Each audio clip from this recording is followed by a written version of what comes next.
বিসমিল্লাহির রহমানির রহিম। জিয়াউদ্দৌলা থেকে ঢাকা, জিয়াউদ্দৌলা থেকে প্রত্যেককে স্বাগতম। আপনারা আশা করি আপনারা ভালো আছেন, সুন্দর আছেন। এই জায়গাটা হয়তো ঐতিহাসিকভাবে খুব গুরুত্বপূর্ণ একটি জায়গা। আমি এখানে একটু বেড়াতে আসা এবং আমি দেখতে পাচ্ছি প্রচুর লোক। আজকে শুক্রবারের দিন এবং তারপরেও সরকারের ছুটি দিন দেখেন আপনার এই জায়গাটা কত সুন্দর এবং এটা ঐতিহাসিক স্থাপনা। বাংলাদেশে দুজন খ্যাতনামা ব্যক্তি, শুধু বাংলাদেশ না সারা পৃথিবীতে যাদের পরিচিতি অনেক বেশি এবং শ্রদ্ধার সঙ্গে স্মরণ করে শহীদ প্রেসিডেন্ট জিয়া রহমান এবং ম্যাডাম খালেদা জিয়া, এরা কিন্তু সমাধিত আছে। এবং বিশেষ করে অল্প কিছুদিন পূর্বেই ডিসেম্বরের শেষের দিকে ম্যাডামকে সমাধিত করা হয় এবং আমরা জানি কী পরিমাণ লোক হয়েছিল। তারপর গভীর শ্রদ্ধা নিবেদন করেছে সাধারণ মানুষ। কিন্তু এই জায়গাটা, এই পাশটা কিন্তু সুন্দর আছে।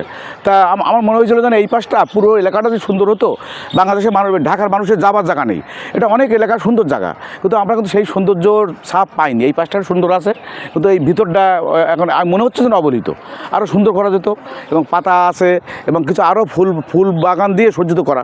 বাংলাদেশে কর্মসংস্থান, লোক ঘুরে বেড়াচ্ছে, কাজ দিলেই কাজ করবে, কিন্তু এটা আরও সুন্দর করার দরকার ছিল। কিন্তু আশা করি হবে, যে সরকার আসুক, এই বাংলাদেশের একটা ঐতিহ্যবাহী একটা প্রতিষ্ঠান, সুন্দর একটি জায়গা, সুন্দরই থাকবে। আমরা ভালো থাকবেন। খোদা হাফেজ।